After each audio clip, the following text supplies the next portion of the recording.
muitos acompanharam e ainda vivos podem testemunhar o desempenho dele em toda a sua carreira. Outros tantos, é o meu caso, passaram a tentar ou prestar atenção, a gostar de futebol já desde meninos, mas no meu caso, por exemplo, no máximo eu vi a Copa de 70 e me lembro muito bem dela. Das demais, das anteriores, não.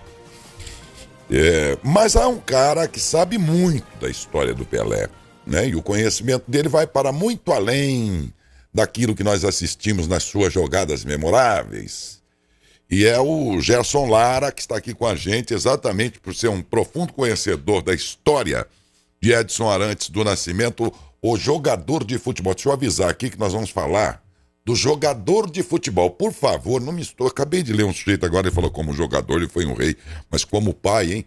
Pô, por que você é tão arrogante assim, né? Que direito você tem de apontar o dedo e julgar a vida dos... Você era filho dele? Foi prejudicado por ele?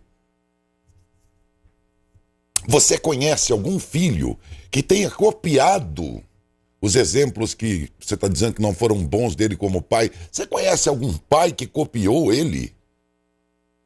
Não, a criançada, todo mundo copiava ele nas jogadas, na excelência que ele tinha.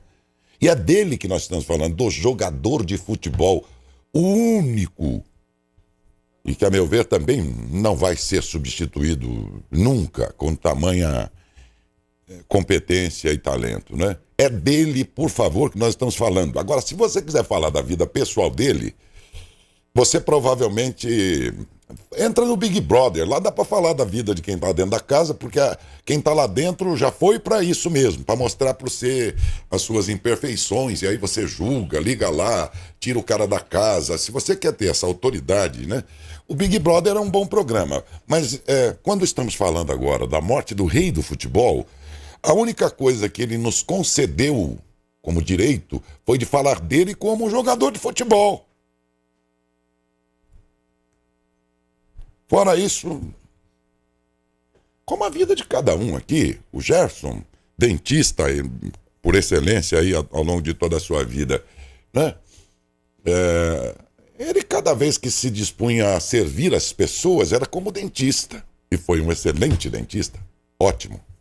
Eu aqui como jornalista coloco à disposição de vocês, inclusive coloco a crítica de vocês, o meu trabalho de jornalista, minha vida pessoal, não senhor. Nela mando eu. Né? Então é do jogador de futebol que nós vamos falar agora. E que aí nesse caso, como jogador de futebol, é unanimidade. Mas conhecer um pouco mais dessa história através da participação do Gerson. Bom dia, Gerson. Obrigado por ter vindo mais uma vez. Bom dia, Daércio. Bom dia a todos que acompanham esse conceituado jornal. E a gente agradece sempre, não é, pela sua gentileza. Foi assim na Copa do Mundo, recentemente. E, lamentavelmente, num episódio como esse, né? Num momento como esse. Sim, ele já era aguardado. Sim. Porque há um mês que ele estava internado, ele vem com uma doença há muito tempo e era uma questão de tempo. Agora, ontem aconteceu o falecimento, como você bem falou, do atleta Pelé. Nós vamos falar sobre o atleta Pelé. Exatamente. E o atleta Pelé? Então, geralmente falam que ele surgiu para o futebol em Bauru. Foi em Bauru mesmo? Foi em Bauru. Ele veio com 6 anos, ele saiu, o pai dele foi para Bauru, que foi, o pai dele jogou no Atlético Mineiro um pouquinho. O pai dele era jogador. Foi jogador, mas era limitado e tinha um problema no joelho e ele foi para Bauru. Em Bauru, ele foi trabalhar, na época, era um posto de saúde, o pai dele foi trabalhar. E o pai dele, o Pelé tinha 6 anos nessa época. E o pai dele, tanto é que o Pelé, quando falava, você está numa cidade, você vai jogar em vários times de uma cidade. Por exemplo, vai jogar lá do bairro tal. Então, todo mundo tem uma história para contar. A partir de ontem, todo mundo, quem conheceu, por onde ele passou, tem uma historinha para contar. Eu tenho uma dele lá de Jabuticabal, interessantíssima.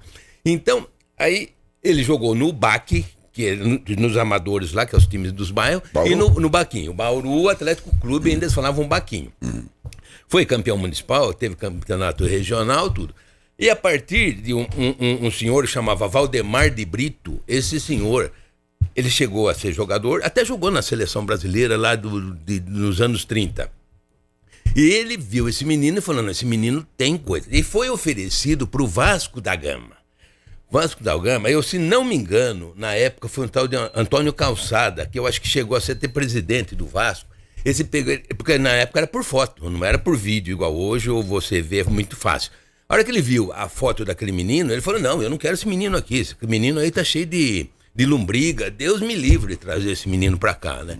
E daí que ele teve que depois, conseguiu lá pro Santos, e ainda falou pro Atier Jorge Cury, falou, olha, vamos trazer esse menino aqui, tá. E para convencer o pai e a mãe do Pelé para levá-lo para Santos, dizem a essa eu não acompanhei, eu li, essa é a parte que eu li. A partir de 59 eu vi. Então, diz que o Valdemar de Brito até chorou. Não sabe se aquele choro era real ou falso. E conseguiu. Então foi ali que o Pelé pôs pela primeira vez uma calça comprida para ir para Santos. Chegando em Santos, o menino queria, já chorava tal, mas ele pegou e convenceram ele de ficar. Então lá tinha o Vasconcelos, tinha o Zito, e muita gente não sabe, por trás disso tem o dedo de um técnico que chamava Luiz Alonso Pérez, que é o tal de Lula, que ele é recordista de ficar num time do Brasil. Ele chegou no Santos em 56 e ficou 12 anos e meio. Como técnico? Como técnico do Santos. Ele que formou, ele que trouxe o Mengal. Ininterruptamente? Ininterruptamente. Hoje Depois ele saiu. Não, então, poucas pessoas sabem disso. Tem o Alex Ferguson, que foi técnico lá na Inglaterra, ele ficou 23 anos no mesmo time, entendeu? Agora, o Luiz Alonso ficou 12 anos e meio. Então, em 56, quando o Pelé chegou, ele era o técnico, ele trouxe o Mengalvio, ele trouxe o Dorval, ele formou aquilo ali que poucas pessoas sabem. Acho que o Santos surgiu. O Santos, na época, tinha 100 e poucos mil habitantes. O Santos punha mais gente no Maracanã do que a população de Santos. Pra você ter uma ideia. Ele chegando em Santos, então aí a história vai começar no dia, quando ele jogou pela primeira vez como titular contra o Corinthians de Santo André. No dia 7 de setembro de 56. Não, de 56. A partir daí ele fez um gol, ele entrou no segundo tempo, fez um gol. E esse goleiro que tomou o gol dele do Santo André, ele chamava Zaluar. E esse cara ficou louco, tomar um gol daquele menino. Só que depois disso aí, o cara passou, o Pelé chegou a ser quem? Ele foi ser corretor de imóveis, quando ele terminou a carreira, o Zaluar. E ele, no cartão de visita do Zaluar, estava lá, Zaluar, corretor de imóveis, o goleiro que tomou o primeiro gol do Pelé. Quer dizer, isso aí é um negócio que, pô, era endeusado. Então a história a partir daí é muito rica, é fantástica. E a partir de 59, eu não ouvi falar, não me disseram, que me arrepia quando fala, dizem. Não, eu acompanhei, entendeu? Agora, tem coisas que me falham, eu esqueço muita coisa, mas tem passagens maravilhosas. Pois é, eu estava vendo, inclusive, já que você está falando dessa infância dele, infância, adolescência, juventude, uma amostra dos principais jogadores na história do futebol e quantos gols eles haviam feito até 21 anos. E aí vai mostrando, aí, o Ronaldo Fenômeno, 170, o Messi agora acho que 120 e poucos, e vai lá numa classificação, aí chega no Maradona, 170 e poucos gols, e o Mbappé também, 140 e poucos, se não me engano, tal, e quando mostra o Pelé, aos 21 anos, 460 gols ele já tinha feito. É impressionante, né? Não... Olha, é totalmente. A pessoa pega quem não viu e comparar. Como que eu vou comparar o Messi, que eu vi jogar? Estou dizendo uma outra pessoa. Um colega meu lá, ele viu o Messi, ele viu o fim do Maradona. Ele não viu o Pelé jogar, gente. Para você comparar alguém, você tem que ter visto. Você não tem como você pegar, eu vou comparar duas Miss, final de concurso de Miss, se eu não vi uma, eu só vou julgar uma. Não, você tem que ter visto. Agora, aquilo que eu falo, dizem, meu avô falou, ouvi falar, não, isso aí não pode. Então tem que ter visto para comparar. Então quando pergunto para mim, o que você lembra? Você lembra do do canhoteiro do São Paulo, não, eu não vi. Eu vi um finzinho de carreira, mas não posso falar nada de canhoteiro. Então a gente tem que julgar pelo que viu. Então o Pelé, ele era um cara seguinte, o chute de esquerda dele era fantástico, de direita. Ele é ambidestro, ele batia com as duas pernas. A impulsão do Pelé, parado, não é aquela que vem correndo o Cristiano Ronaldo, sobe, que é linda aquela jogada também. Parado, dava 1,10 m, tá aqui 1,10 m. A velocidade do Pelé, na pista, eles falam às vezes que é de chuteira na grama. Não era de chuteira na grama, é naquela pista de pedrisco que tinha em volta do campo. O Júlio Mazei, que foi o preparador do Santos, preparador físico, o Júlio Mazei foi fantástico na época. Mas ele fazia isso com todos os jogadores. Por que só o Pelé sobressaía? Então, nos 100 metros, naquela pista do lado do campo, que tinha um pedrisco ali, um pozinho preto, o Pelé fazia 11 segundos. 10,59 e 11 às vezes. 11 segundos de chuteira. Agora, você fala chuteira, mas a chuteira não pode comparar com a chuteira de hoje. Era uma chuteira muito rústica. Muito rústica. E hoje, o Usain Bolt, ele deve estar fazendo 9,50 alguma coisa, depois de 60 anos, com 50 todo o aparato com toda essa chuteira de não sei quantas gramas, a pista de tartão, a pista apropriada para isso, entendeu? E outras coisas. Tudo, onde ele chegava na cidade, parava. Quando fala parava o trânsito, o cara pensa que parar o trânsito é um modo de dizer. Ele parava. Eu vou contar um rápido de Jaboticabal. A educação física, aí foi em 74. Aí ele já estava parando. Ele foi a educação física de Santos contra a educação física de Jaboticabal. Lá foi na cidade, lá no estádio cheio e tal, mas encheu aquilo lá. E ele viria só para dar o pontapé inicial.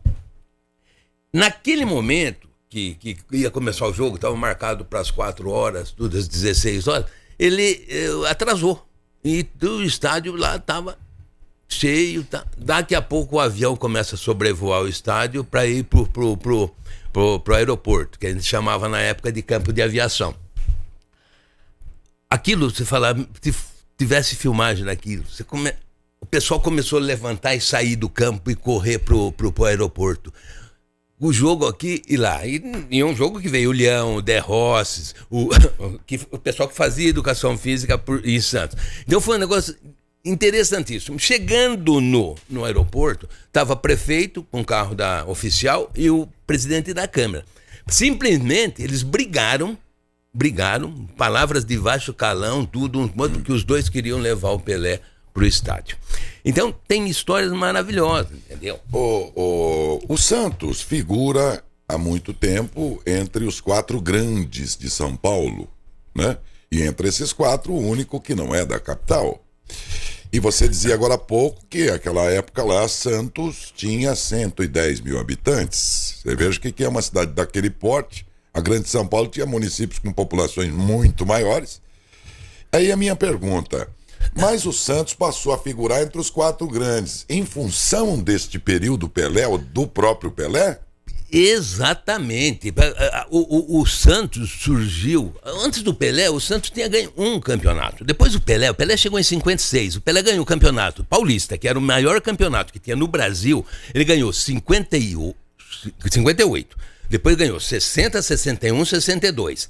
64, 65, 67, 68, 69. Ele ganhou esses campeonatos. E 10, ele ganhou 8, mais o de 58. Então ele é campeão paulista 10 vezes e 11 vezes artilheiro do Campeonato Paulista. Meu Deus do céu, mas tem alguma coisa diferente. E os outros? E o Coutinho, e o Pepe, e o Dorval também tinham o mesmo tratamento, até melhor, porque o Pelé chegou depois.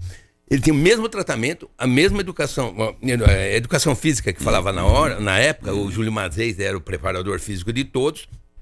A alimentação era a mesma, a condição de vida praticamente era igual. Então não tem como você pegar e querer falar que o Santos não foi grande parte por causa do Pelé. O Santos não era. O Santos hoje era para ser, hoje, mais ou menos... Juventus aí... Um comercial, entendeu? Que eu adoro, comercial de Ribeirão, ou um 15 de Piracicaba. Ele era isso, porque o Santos hoje está com 450 mil habitantes, hoje. Menor que Rio Preto. Então, você pega todas as capitais, você pega Manaus, pega Natal, vê qual que é o time que foi campeão da Libertadores dessas capitais, qual é o time que é campeão de mundial, que na época você fala, mas não tinha os 5 continentes, mas a Oceania nunca representou nada como não representa hoje.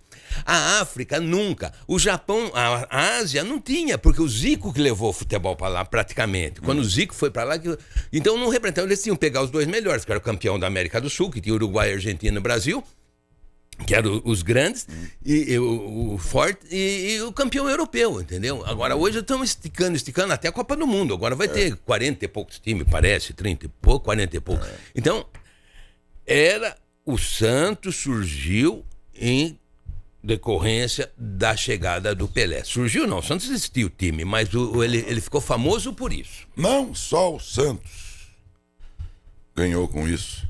Mas a camisa 10 que é usada, vocês devem ter percebido, só para lembrar a Copa agora mais recente, Mbappé, o Messi, Modric. O Messi. É uma camisa que pesa e pesa muito. E eu vi a tua camisa, inclusive, aí, essa ilustração aí, tá ele de costa, a camisa 10. A camisa 10... tão desejada por qualquer jogador de futebol em seus clubes hoje e que pesa tanto, também surgiu a partir do Pelé? Vamos lá, perfeitamente. Tanto é que na Copa de 58, o Gilmar jogou com a camisa número 3. Goleiro, jogou com a camisa número 3. Então não tinha esse negócio. Coincidentemente, o Pelé ficou com a 10. Não foi que ele era o 10. Alguém relatou por quê que coube a 10?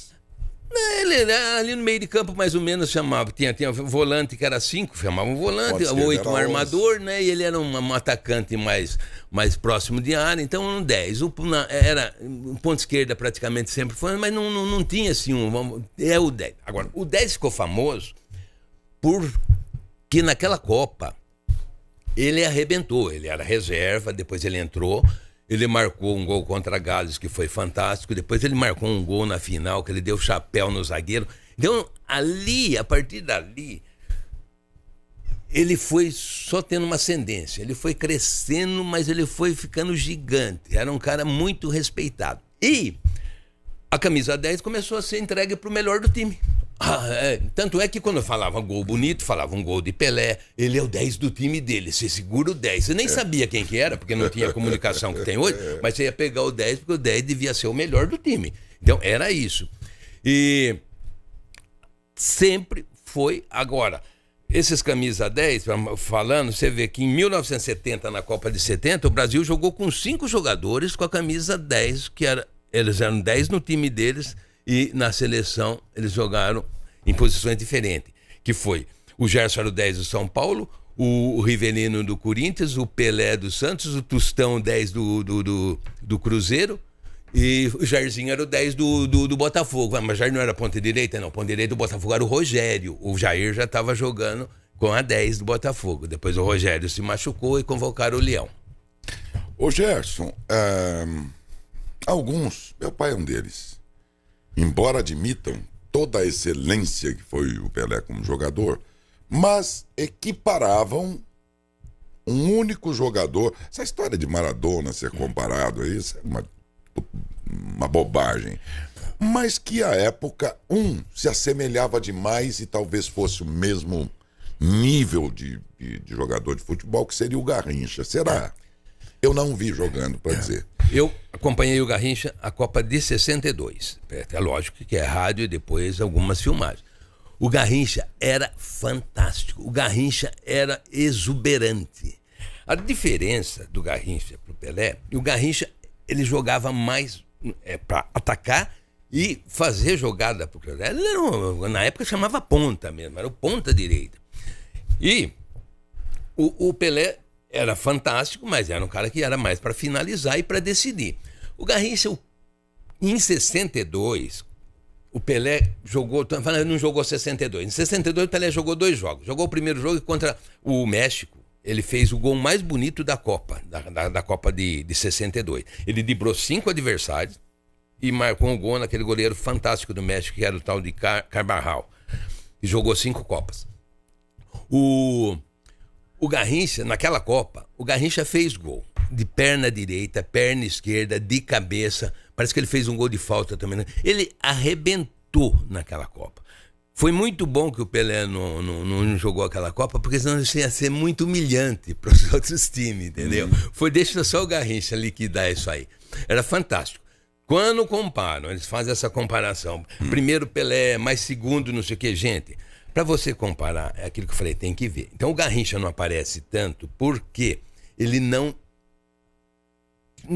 teve uma mídia, ele teve um problema depois de alcoolismo. Então ele foi um cara que, se fosse bem orientado, ele sempre foi fantástico. Não tem como pegar e falar. Então agora você comparar em um com o outro é difícil. O Pelé sempre foi superior a todos, isso não tem como.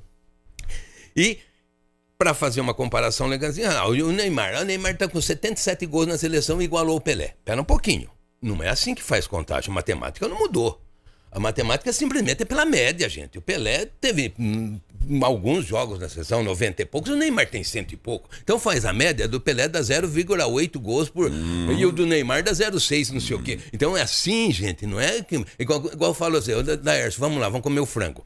Tem um frango assado, você come uma asinha, eu como o frango inteiro. A média nossa foi meio frango cada um. Não, você comeu meio, uma asinha. E o Pelé também não ganhava tanto dinheiro como... Desculpe dizer, mas a gente sabe que é muito dinheiro que desestimula a prática do futebol aí tudo. Então fica difícil comparar, né?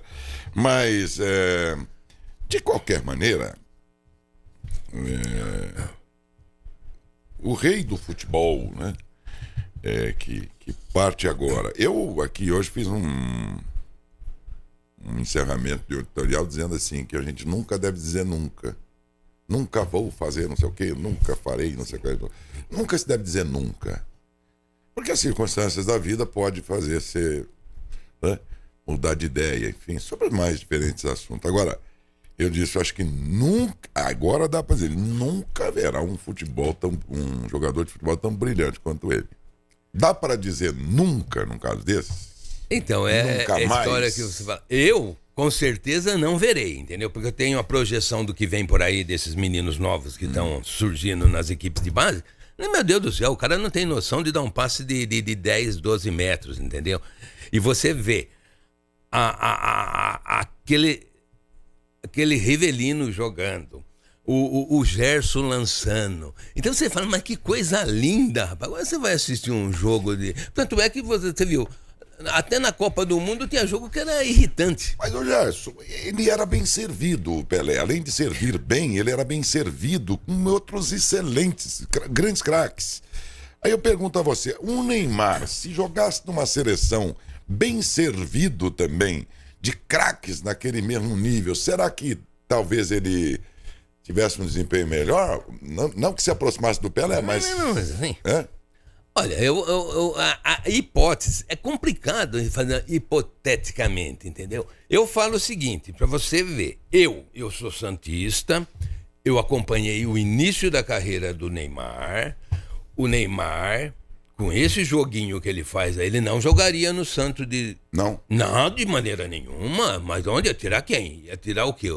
O Dorval, o Mengal, tirar o Coutinho pra ele ficar caindo, pra pôr o Neymar e ele ficar caindo, se jogando. Tanto é que você viu, essa semana ele se jogou lá, uma coisa absurda. Aquilo é uma aberração, o cara querer cavar uma falta daquele jeito. Aí você pega esse jogador, ele comeu cada tranco e levantava e saía.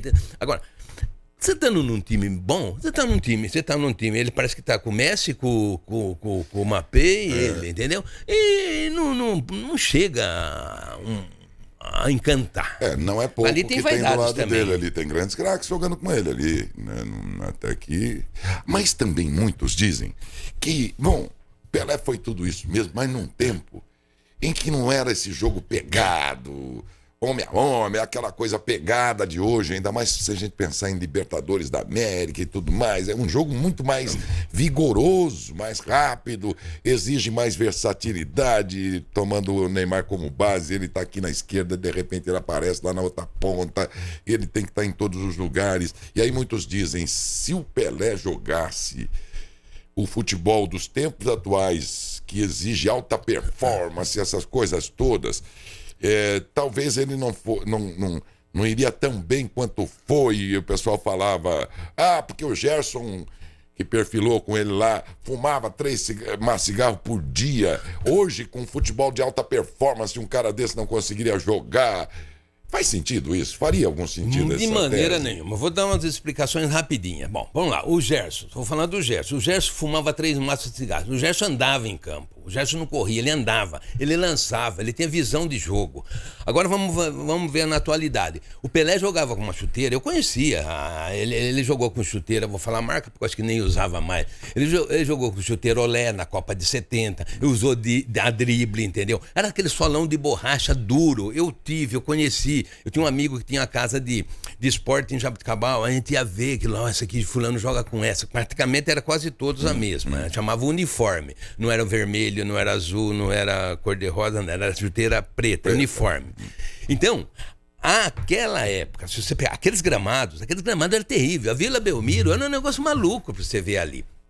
Então, hoje é tudo. A camisa, eu tenho uma réplica da camisa 10 do Pelé. Essa camisa, se você molhar ela com suor, ela vai pesar aí umas 300 gramas. As camisas de hoje nem absorve o suor. A chuteira de hoje é uma sapatilha. O gramado, tudo, a alimentação, o preparo físico. Ele seria melhor, gente. Os CTs que os clubes têm hoje em dia. Agora, você pegar e partir para cima. Ele jogava contra Mauro Ramos de Oliveira, que jogava num outro time. Ele jogava contra o Bellini, que era do São Paulo. Ele jogava contra Jurandir, Roberto Dias, que foi um dos maiores zagueiros que teve. Agora, hoje, para ele jogar com esse cintura dura aí, meu Deus do céu, só se ele ficasse também. Mas é diferente. A qualidade deles é igual pegar. Será que o Pablo Picasso hoje, com as tintas que tem, não ia pintar igual ele pintava antes? Muito melhor.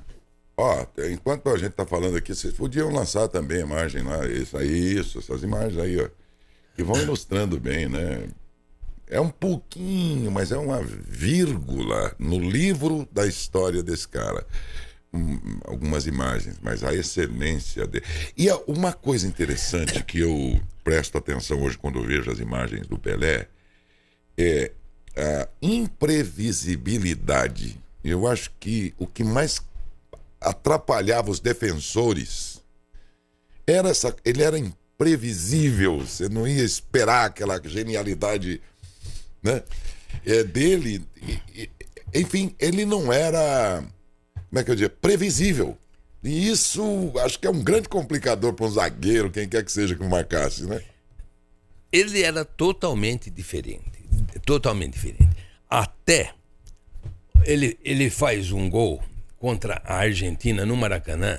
É um gol que você fala, meu Deus do céu, como que ele viu isso aqui? Entendeu? Ele pega a bola na meia-lua, tá todo mundo preparando para ele dá uma cavadinha da meia-lua, ele encobre o Serras, que era o goleiro da Argentina. O Serras fica estático. Ele fala, e o Maracanã vem abaixo. Gente, mas ninguém viu aquilo.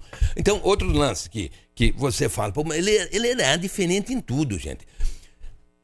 O Rivelino que explica bem essa, mas eu acompanhei, eu vi. Contra a Tchecoslováquia na Copa de 70, todo mundo pedindo a bola, ele pra cá do meio de campo, ele dá aquele toque por cima do Vitor, goleiro da Tchecoslováquia, ele saiu correndo lá desesperado. Depois, você pega aquele lance que o Mazurkiewicz cobra um tiro de meta, ele de bate pronto, do meio de campo, ele bate na primeira, o goleiro defendeu. Então, os gols que é o imprevisível, aquela enganou até quem estava assistindo, na hora que o Mazurkiewicz sai nele contra o Uruguai na Copa, ele dá o drible da vaca que falava lá, ele sai do outro lado lá e ainda bem que ele chutou para fora, porque senão não ia ser tão comentado. Aquilo ali é coisa que quem está assistindo fala, meu Deus do céu, tinha drible dele que podia, se a pessoa não tivesse prestando atenção, ela caía do sofá, se estivesse assistindo pela televisão. Ele é fantástico. Perfeito, aqui entre nós, né? Ele era completo. Sim, ele era completo, entendeu? A impulsão dele era coisa fantástica. A velocidade dele nos 100 metros era muito grande. Então, pega muitos lances dele que o cara chega, toca forte, ele não cai. Às vezes ele chega, levanta, tá? Não tinha esse negócio de relar, pedir falta. E a outra coisa, quando ele pegavam pra valer, mas não tô só falando dele, ele não ficava rolando no campo, esperar a máquina entrar, nada, era rapidinho, entendeu? E tem um lance que passa contra o Uruguai, que muita gente fala assim, até o Milton Neves fala isso, o Pelé era pra ter sido expulso contra o Uruguai a hora que ele dá aquela cotovelada no zagueiro. O zagueiro devia ter sido expulso 5 minutos antes, na hora que ele pisa no tornozelo do Pelé dentro da área com o jogo parado. Então, tem que fazer a sequência, não pode mostrar só aquela imagem e falar, foi isso aqui. Só pescar ali um lance ali. Coisa, né? Mas, enfim, todas as homenagens, né, do mundo hoje, o Pelé, e não é para menos, né? Acho que, até comentava com um amigo, como disse, eu peguei só a última Copa dele em 70, eu era menino ainda, mas eu pelo menos há tempo de lembrar, né? E que joga naquela idade a gente jogava pelada em futebol, em campinho de futebol e tudo mais. E por isso a gente já estava mais ligado em futebol. E a Copa de 70 teve transmissão pela televisão, então foi possível você ver, né? Também por isso facilitou. E a lembrança que eu tenho dele jogando pela seleção é da Copa de 70, né? Então também eu vi um pouquinho dessa história, você viu muito mais, outros que estão ouvindo viu toda a carreira dele e tudo mais. Então a conclusão que a gente chega é: que geração de sorte foi esta, privilegiada, que viu esse cara jogando. Foi um privilégio, Pelé, tê-lo e ter vivido ao seu tempo, né? Foi muito bom. Ele,